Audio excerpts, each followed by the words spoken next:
Hi friends, എല്ലാവർക്കും നമസ്കാരം. ഞാൻ ഗീതാജിയാണ്. ഇന്നത്തെ വീഡിയോ സാഞ്ചി സ്തൂപം. വീഡിയോയിലേക്ക് എല്ലാവർക്കും സുസ്വാഗതം.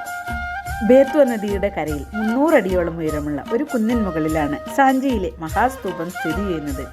അടിഭാഗത്ത് 115 അടി വ്യത്യാസവും 50 അടി ഉയരവുമുള്ള കൂറ്റൻ ശിലാനിർമ്മിതിയാണ് ഈ സ്തൂപം. ഭൂമിയെ ഉൾക്കൊള്ളുന്ന ആകാശത്തിൻ്റെ പ്രതീകമായി നിർമ്മിച്ചിട്ടുള്ള ഇതിൻ്റെ അടിവശത്തിന് അണ്ഡം എന്നാണ് പേര്. അണ്ഡത്തിന് മുകളിലായി 50 അടി വ്യത്യാസമുള്ള അടിത്തറയിൽ ചതുരാകൃതിയിൽ ഹർമിക നിർമ്മിച്ചിരിക്കുന്നു. അതിനു മുകളിൽ ഒരു കൊടിമരമുണ്ട്.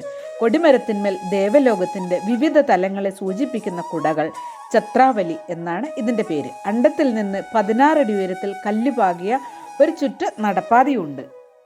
നടപ്പാതയുടെ വശങ്ങളിലായി നിരവധി ശിലാവാതിലുകളുണ്ട്. തോരണങ്ങളെന്നാണ് ഇവയ്ക്ക് പറയുക. ചരാചരങ്ങളെയെല്ലാം ഏകഭാവത്തിൽ ദർശിക്കുന്ന ഒരു ദാർശനിക ചിഹ്ന സഞ്ചയമാണ് സാഞ്ചിയിലെ മഹാസ്തൂപം. സാഞ്ചി സ്തൂപത്തിലെ ഈ ചിത്രമാണ് 200 രൂപ നോട്ടിൽ നമ്മൾ കാണുന്നത്. ഇതാണ് ഏറ്റവും വലിയ സ്തൂപം. ചെറിയ മഴ പെയ്യുന്നുണ്ട്. ഒരു നല്ല മഴ പെയ്യാനുള്ള ചാൻസ് ഉണ്ട്. മധ്യപ്രദേശിൻ്റെ തലസ്ഥാനമായ ഭോപ്പാലിൽ നിന്നും 46 കിലോമീറ്റർ ദൂരെ റായ്സൺ ജില്ലയിലാണ് സാഞ്ചി സ്തൂപം സ്ഥിതി ചെയ്യുന്നത്. BC 3-ാം നൂറ്റാണ്ടിലെ നിരവധി ബുദ്ധ സ്മാരകങ്ങൾ ഇവിടെയുണ്ട്. 4 വശങ്ങളിലായിട്ട് ഇത്തരം ശിലാനിർമ്മിതികൾ കാണാവുന്നതാണ്. ചെറുതും വലുതുമായ നിരവധി സ്തൂപങ്ങൾ ഇവിടെയുണ്ട്. അവയിൽ സ്തൂപ നമ്പർ 2 ഏറ്റവും വലുത്. ചുറ്റുമുള്ള പച്ചപ്പ് വളരെ അതിശയകരമാണ്. ഈ സ്തൂപത്തിന് ചുറ്റും നിരവധി കമാനങ്ങളും നിർമ്മിച്ചിട്ടുണ്ട്. സ്തൂപ നമ്പർ 1 സമീപം നിരവധി ചെറിയ സ്തൂപങ്ങളും കാണാം. അവയ്ക്ക് സമീപം ഒരു ഗുപ്ത കാലഘട്ടത്തിലെ ഒരു ശിലാസ്തംഭവുമുണ്ട്. BC 3-ാം നൂറ്റാണ്ടിൽ മഹാനായ അശോക ചക്രവർത്തി നിർമ്മിച്ചതാണ് സാഞ്ചിയിലെ പ്രധാന സ്തൂപം. പിന്നീട് അഗ്നിമിത്ര ശുംഗ ചക്രവർത്തി ഈ സാഞ്ചി സ്തൂപം പുതുക്കി പണിയുകയും വലുതും ഗംഭീരമാക്കുകയും ചെയ്തു. ചെറിയൊരു മഴ പെയ്തു. അതുകൊണ്ട് എല്ലാവരും മരത്തിൻ്റെ ചുവട്ടിലാണ്.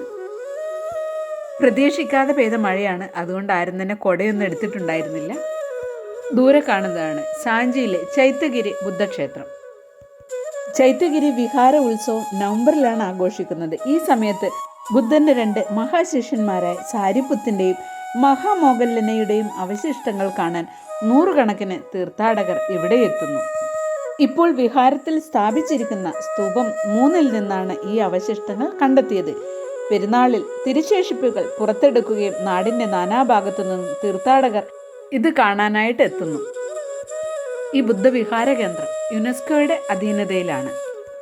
സാഞ്ചി സ്തൂപവും ചൈത്യവിഹാര ക്ഷേത്രവും നിങ്ങൾക്ക് ഇഷ്ടപ്പെട്ട് കാണുമല്ലോ. ആദ്യമായിട്ട് വീഡിയോ കാണുന്നവരാണെങ്കിൽ മറക്കാതെ ചാനൽ സബ്സ്ക്രൈബ് ചെയ്യണം കേട്ടോ. മധ്യപ്രദേശിലെ റായ്സൺ ജില്ലയിലെ യുനെസ്കോയുടെ കീഴിലുള്ള 3 ടൂറിസ്റ്റ് സെൻറ്ററുകളാണ് സാഞ്ചി സ്തൂപവും രാജാ ഭോജ് നിർമ്മിച്ച ഭോജേശ്വർ ശിവക്ഷേത്രവും പാലിയോലിത്തിക് റെസിഡൻഷ്യൽ സൈറ്റായ ഭിംബേട്ടക. ആദ്യകാല മനുഷ്യൻ നിർമ്മിച്ച റോക്ക് പെയിൻറ്റിംഗ്, റോക്ക് ഷെൽട്ടറുകൾക്കും പ്രശസ്തമാണ് ഇവിടെ. വീഡിയോ കണ്ട എല്ലാവർക്കും നന്ദി, നമസ്കാരം.